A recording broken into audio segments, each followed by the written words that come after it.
Hello everybody, sorry for that pause, accidentally went up to 3.5, don't want to do that, still sticking with that 3.0. This is Kimberly Sheridan from Losing It with Kimberly, welcome back. I sound chipper, don't I? But didn't sleep well. My daughter woke me up, I had gone to bed early, I went to bed at like 8:30. And my daughter woke me up at 2:30 in the morning because there was a centipede in her room. I really don't like to have pesticides sprayed in my house, but if you don't, then sometimes we get centipedes once in a while. And you know, when she was little, she would wake me up in the middle of the night every time she woke up.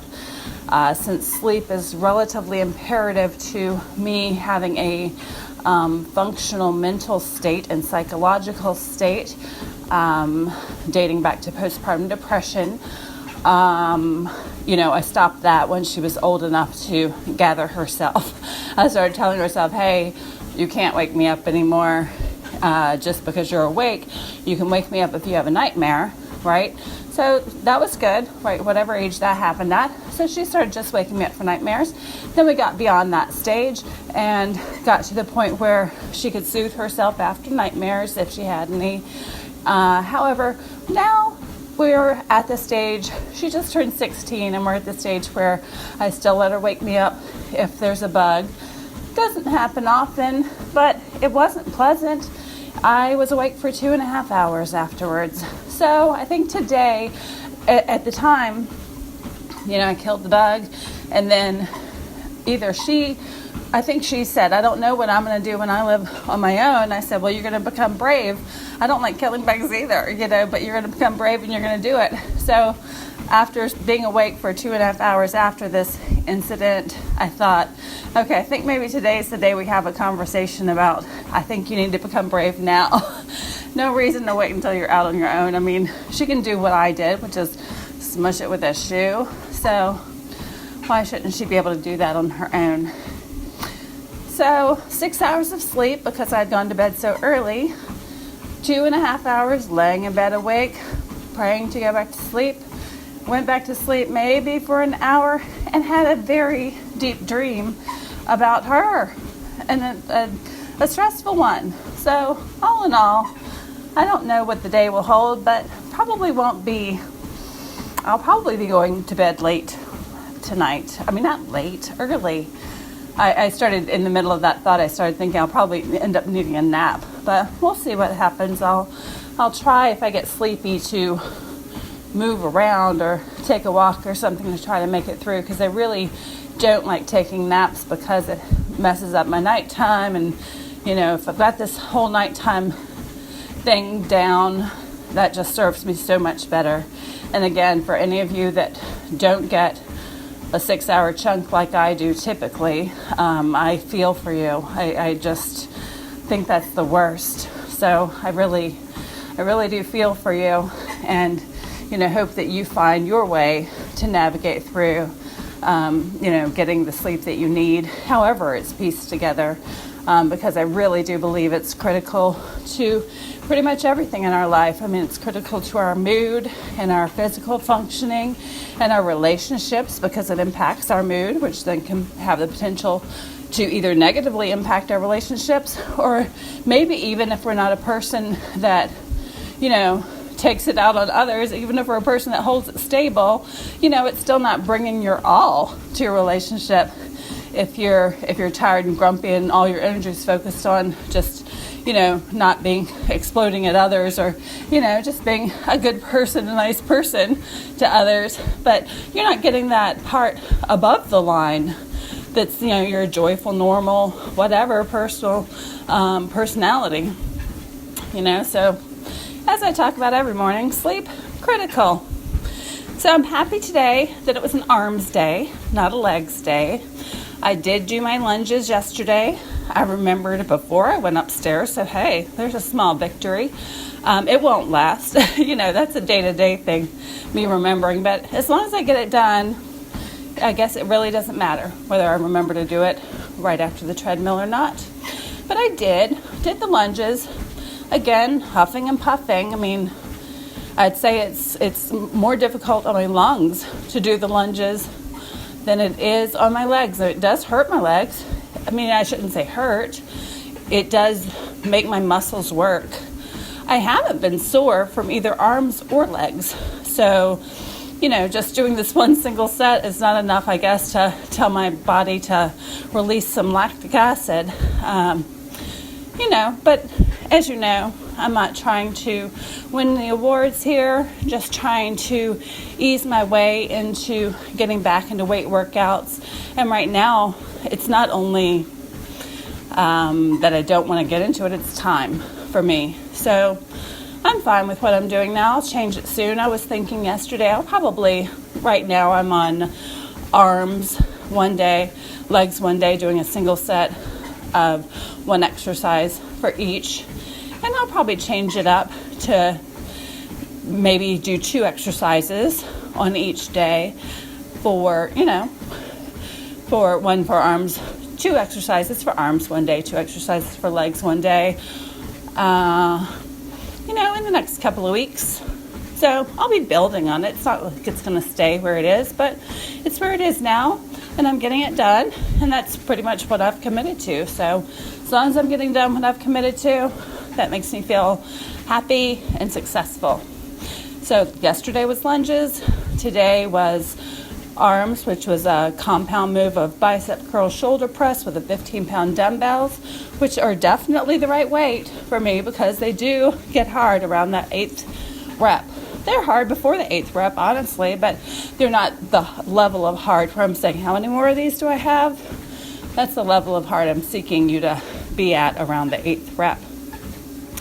So I did those before my treadmill because I really didn't need to warm up my arms any more than they get warmed up from just doing stuff around the house before I get down here and start working out. So did my arms today already, so yay, I love it. I love having that behind me. And the lunges yesterday, and so weights are done, right? So now I'm going to do my treadmill for an hour, then be off to do the rest of my day, get in those vitamins and the water, and feel like there's something else in there. I already checked off my sleep, vitamins, water. Oh, I feel like there's something else in there, but I can't remember. It's something. Oh yeah, my standing. Hello, my 8 hours of standing at the standing desk. Woo! Yesterday, I really had to work to get up to that 8 hours. In order to hit the 8 hours, I need to have the majority of it in the first part of the day. And yesterday, I don't know what happened that made me not get a chunk of it in the morning. I started with it, had a good chunk, like let's say 3 hours, but then I had to do something else that was sitting. And then when I think it was sitting in the car to go somewhere, and then when I came back, I ended up sitting to do whatever I was working on. So I really had to add in some standing hours after, let's say after 6, which typically I wouldn't. But I had to because I wanted to hit that 8. That's the glory of that daily rituals chart. I could have let that go. It's just a day. And on my daily rituals chart, as I mentioned, if I don't hit my goal of 8, instead of using a red smiley face to make a smiley face that I did the 8, I use a green pen and I just write the number of hours I did do. I have no problem with that. I will probably never have an entire month that I have all smiley faces on that row for standing 8 hours a day. Especially, as time goes on, I'm going to have all sorts of things interfere with my ability to do that, especially if they involve being in the car to drive to places. So, or being with my mom if she has to go in the hospital, whatever the case is, there's going to be plenty of times that I don't hit that. So that's sort of why I think on days that I can achieve it, even if I have to put in some extra effort at the end of the day to eke out that last 3/4 of an hour or whatever, I'll do it because I know there will be days that I can't do it, and I'm going to be completely fine with those too.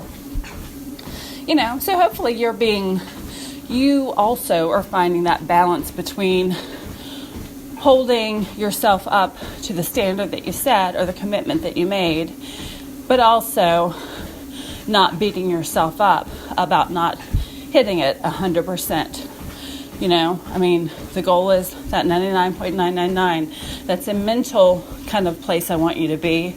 Doesn't mean we're going to hit that number numerically. Maybe you only hit 80% numerically if you look at a whole month. So what? It's 80% on an activity that previously you were at 0% for. So you should pat yourself on the back for that. Never let your mind twist things so that you've lost perspective on the fact that you've made progress, right? And also, always make goals that you're shooting for that are achievable on a consistent basis for the most part. If you make a goal, like if I made a goal, I'm going to work at my standing desk for 3 hours a day, I can tell you right now that wouldn't happen. The kind of work that I need to do on my computer these days isn't really able to be done walking. It takes much more precision. I'm doing some graphics work right now, so it takes much more precision, with my computer work than I can do while walking at 2.5 or 3 miles per hour. So I'm not going to set the goal for 3 hours a day. Setting the goal for 1 hour a day. And I've done it. Actually, that one's great. Today is something, day 37, somewhere around there, that I've done this treadmill desk, and it's working out great. I did think, when I turned it on this morning, I did think, oh, you know what, if I ever come down and I turn this thing on and it doesn't come on, that could potentially break, not just break my cycle of every day, but break my pattern completely enough that I fall off, and just don't get back on this goal. I'm going to try not to let that happen. But that's historically the kind of thing that can throw us off of something that's working for us. If just we get a wrench in the works that we didn't expect, and all of a sudden, now things are off. Like, let's say that, you're a person that's walking every day a certain distance, whatever it is, and you step off the curb, incorrectly, which can easily happen, and you twist your ankle. Okay, now all of a sudden that's not working for you anymore. It was working beautifully, and this 2-second situation has now changed all that, right? There's a lot that can change things that we don't anticipate, that we didn't plan for, that we don't want, and that those things are going to happen because we're human beings, and life is always changing, whether we realize it or not.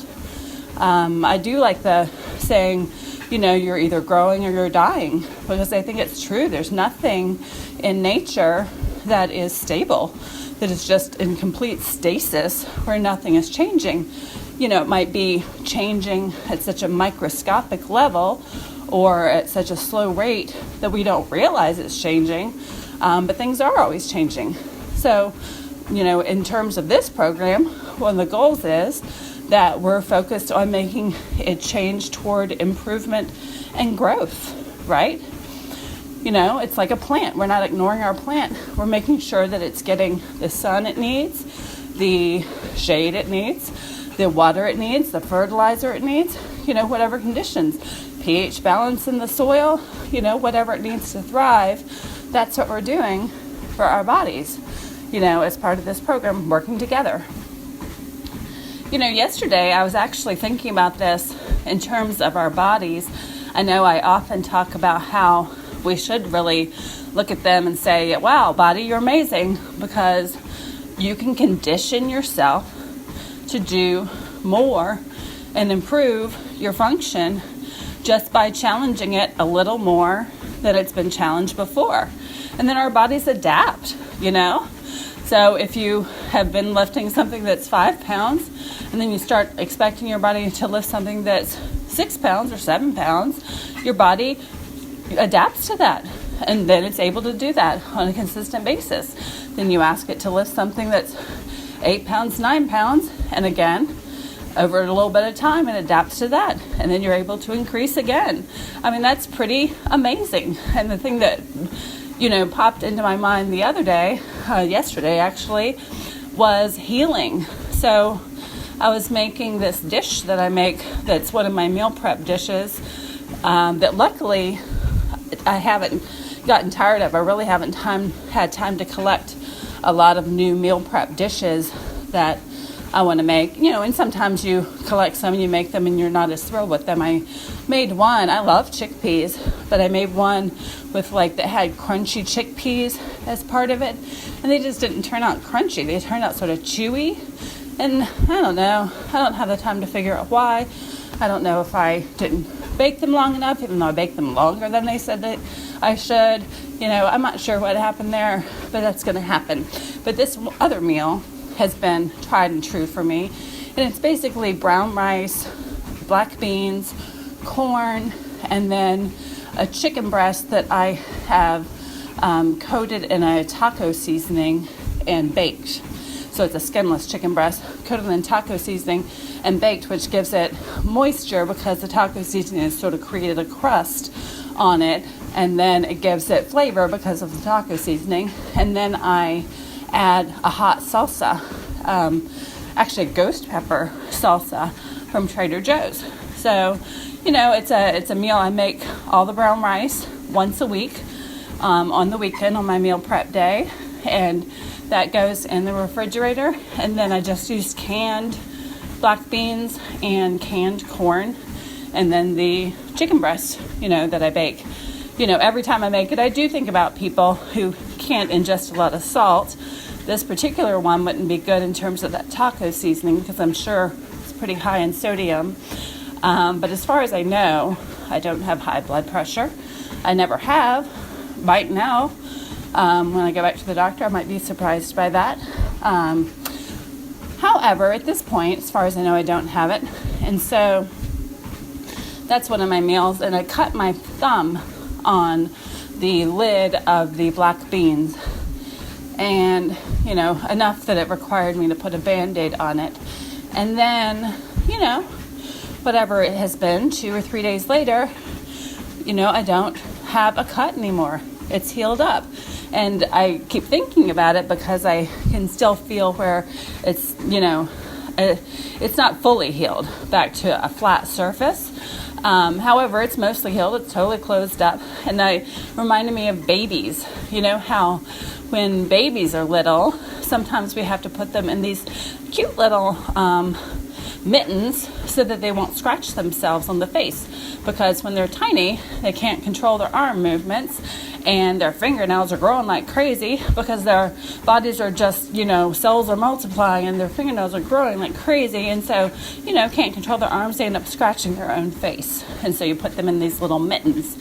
And that reminded me about how babies heal so quickly. So they scratch themselves and you're like, oh no, my baby.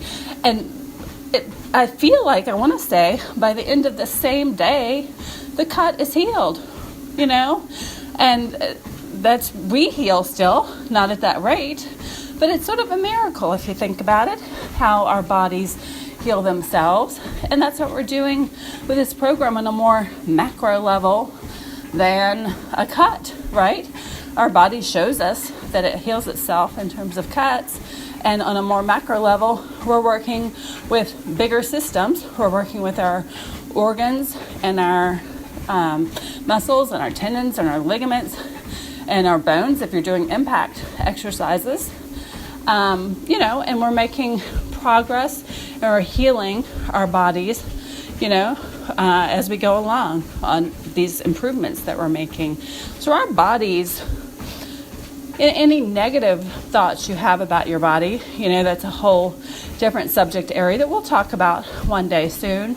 However, if you can set that aside for a minute and just look at what a miracle, your body really is. It's on your side, it's with you. And I say that even while, obviously, I've told you stories about how I would make changes in my diet and not lose any weight, or, gain back weight double time, even though I'm not eating enough calories for that to be realistic.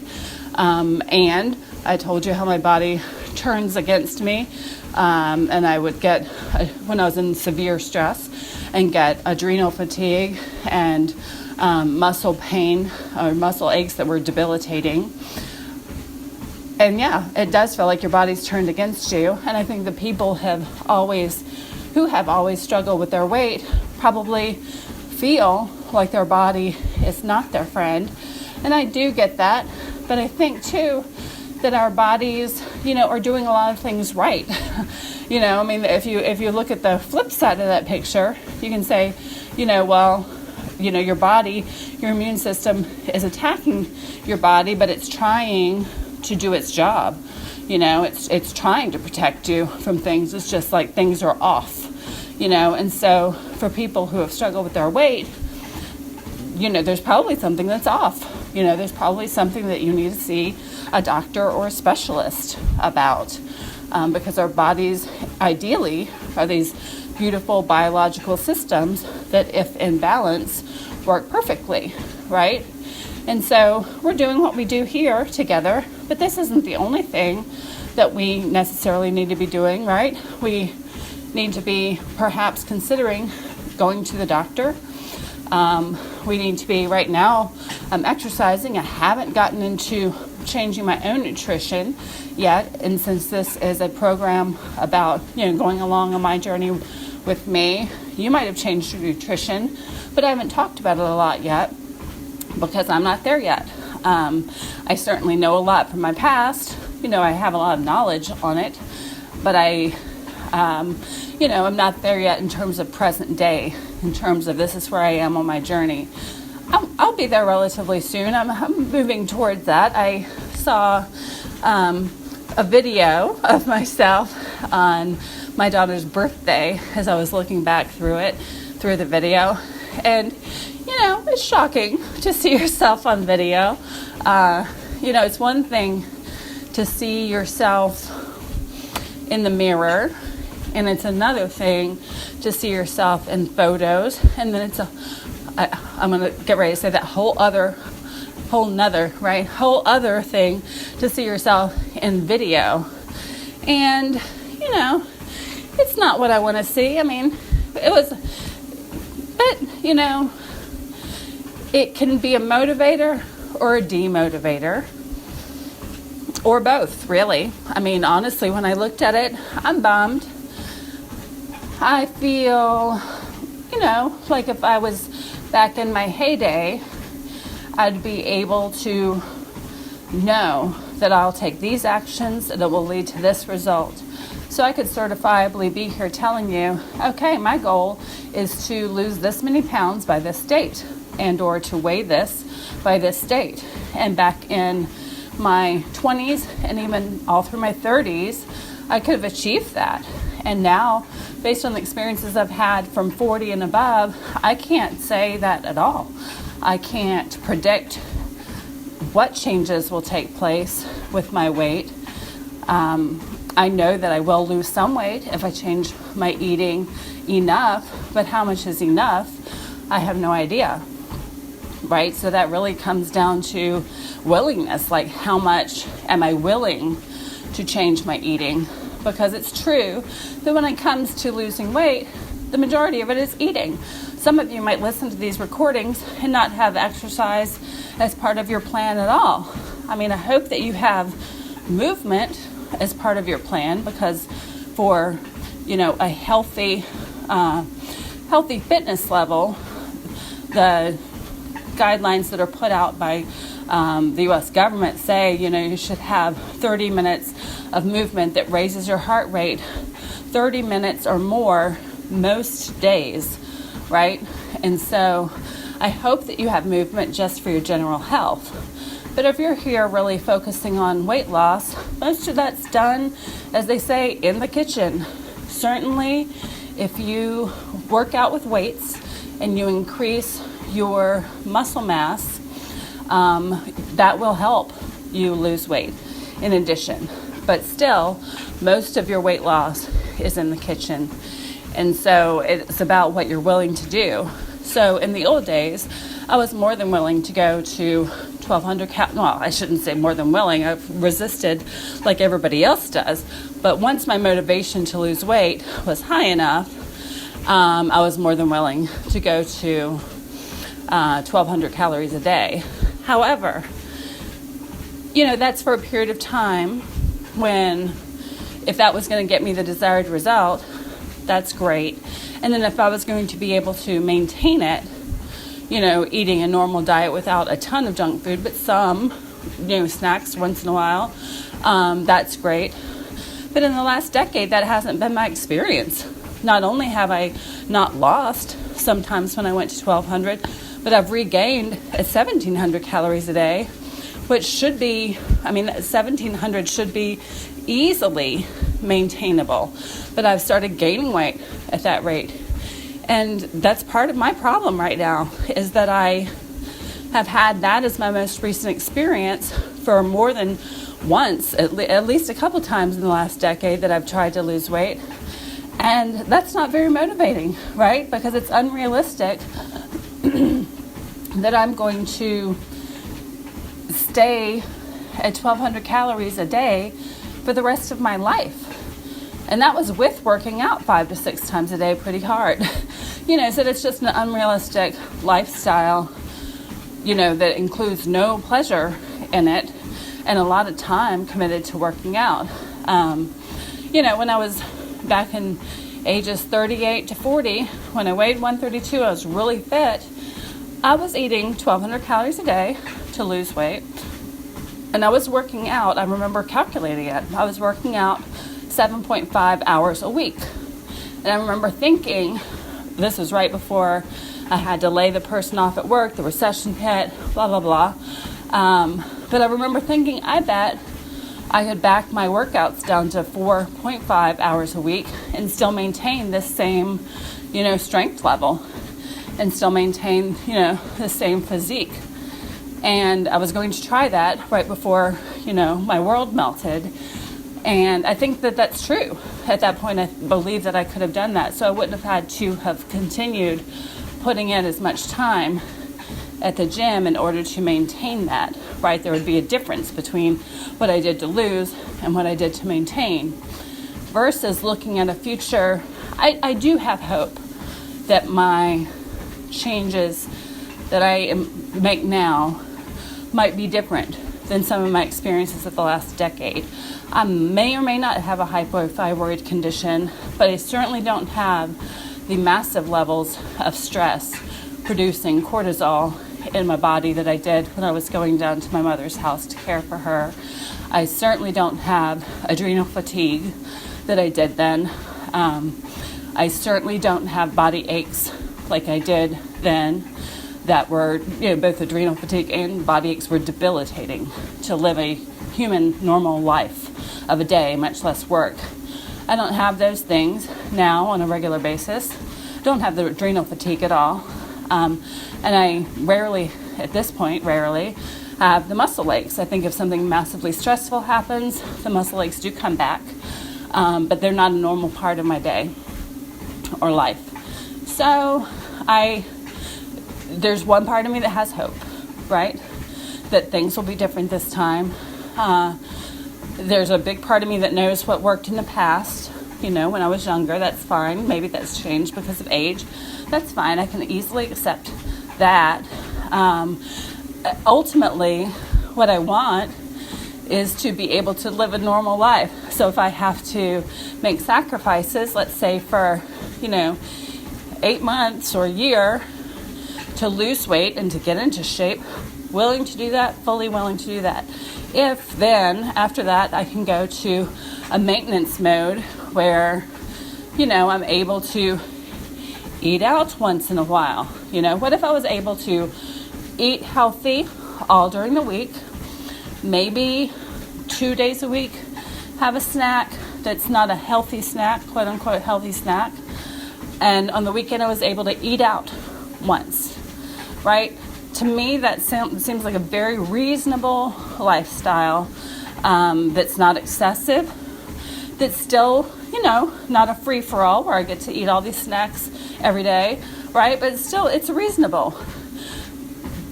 So if I can do that and maintain my weight, perfectly happy with that. But that's not been the experience in the last, times that I've tried in the last decade. So that's the part that I'm fearful about.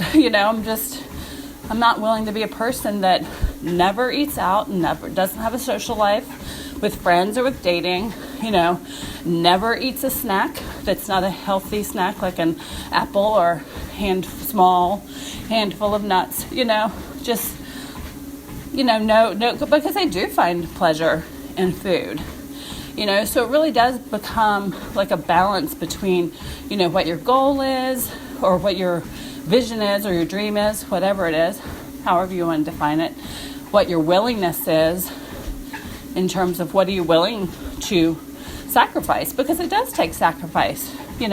We do have to have a deficit in calories, and a deficit in calories is made by either cutting back food and or burning more calories. And as I said, most of us can't burn enough to lose a significant amount of weight, without cutting calories in terms of intake, right? So there is going to be some sacrifice. So you have to be willing to make those changes, right? And then the third factor is just your biology, what's going on in your body, whether it's, your metabolism is messed up from yo-yo dieting, or whether it's messed up from age, or whether you have a health condition that impacts metabolism like hypothyroidism, and maybe that needs to be medicated. It's a lot more complicated, but those factors all come into play, and we can't really we can't skip them. We either have those factors or we don't, right? So we have to address them as part of our total plan. So all of those go into your mental state, however. Anybody can say, this is what I dream of, and somebody lays a map out in front of you and says, oh, this is how you get there, and then you go do it.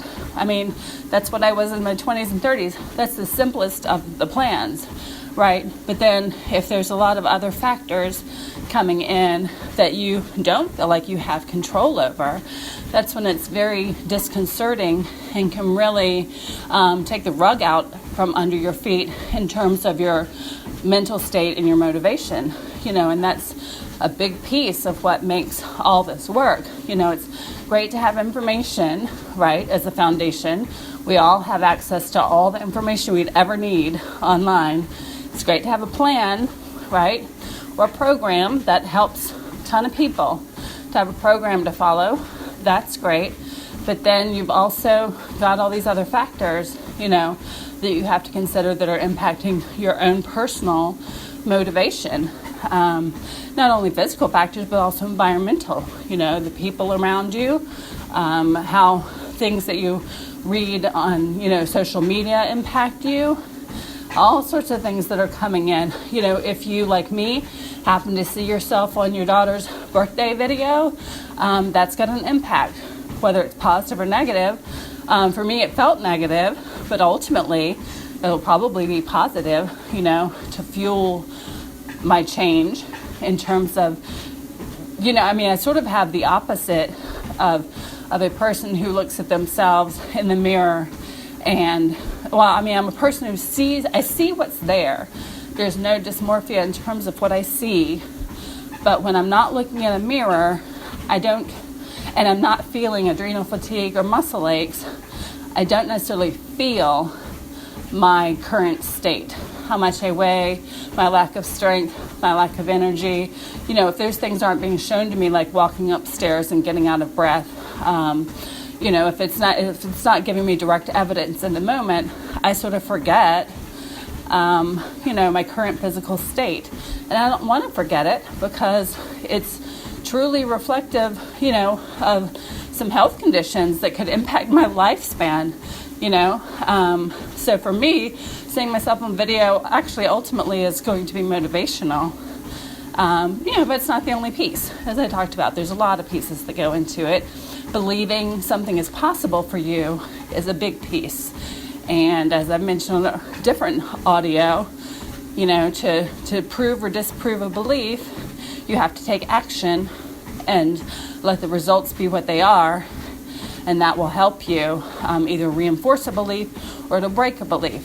And so right now, I clearly have a belief that I might take the right actions and not get the result, or I might take the right actions, get the result, and lose it at double time when I stop taking those actions even a little bit, because I've experienced that, and that's what the belief is in my head right now.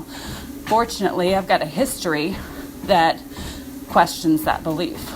It's not a lifetime thing for me. I've got a history that is saying, but wait a second, that hasn't always been true.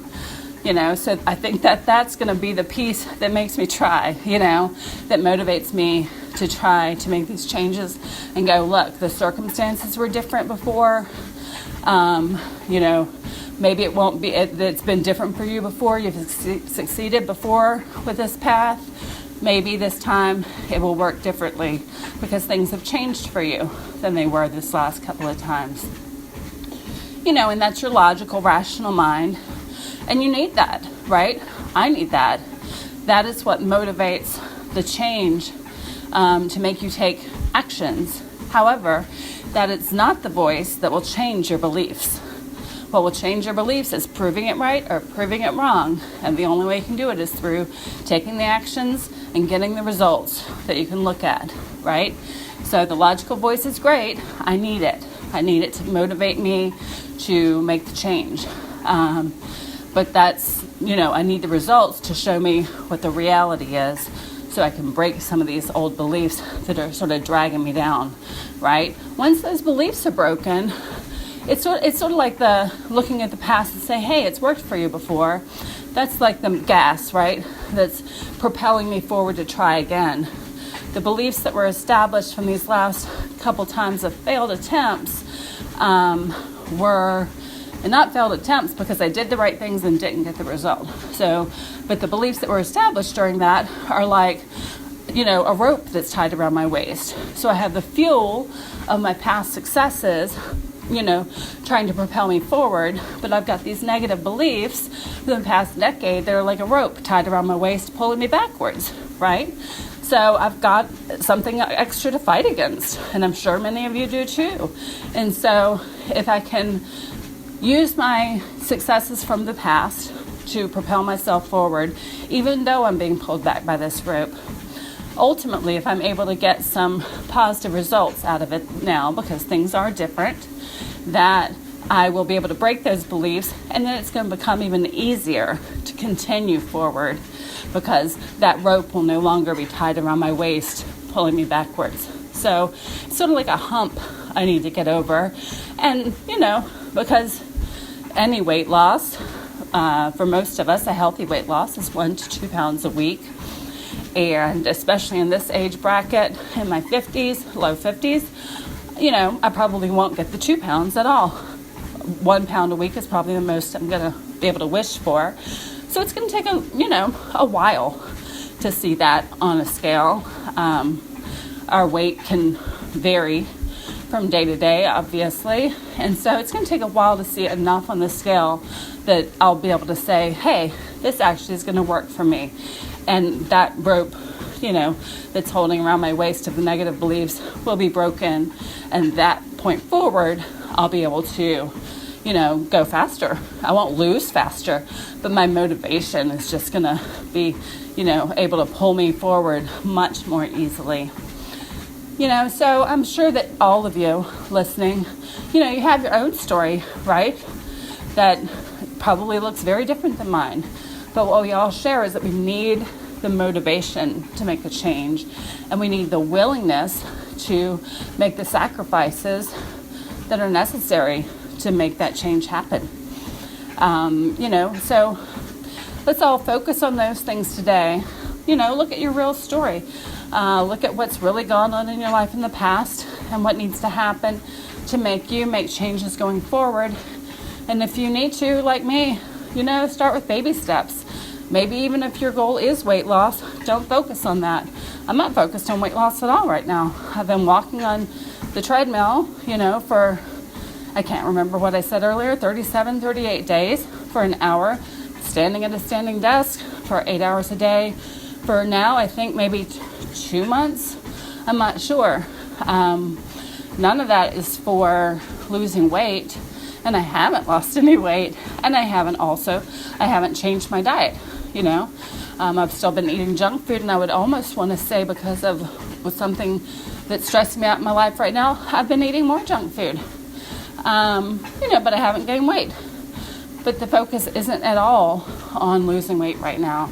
The focus is just on improving my general health and fitness level.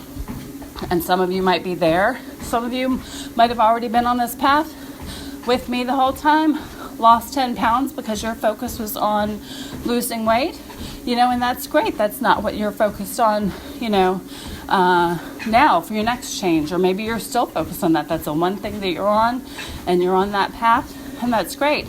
Others of you might be where I am, You're not ready to take that step yet in terms of your food, even though we rationally know that's where most of weight loss happens, is with food. Maybe you're not ready to take that step yet. The question is asking yourself, what am I willing to do? And having those be the daily rituals you do. What am I willing to do? Because if you're willing to do it, you're far more likely to do it. Be able to put your little red smiley faces on your sheet, right? So for today, this has been a long one. I apologize for that. But for today, that's it. I'm going to see you tomorrow. I hope you have a great day. Take care. Bye-bye.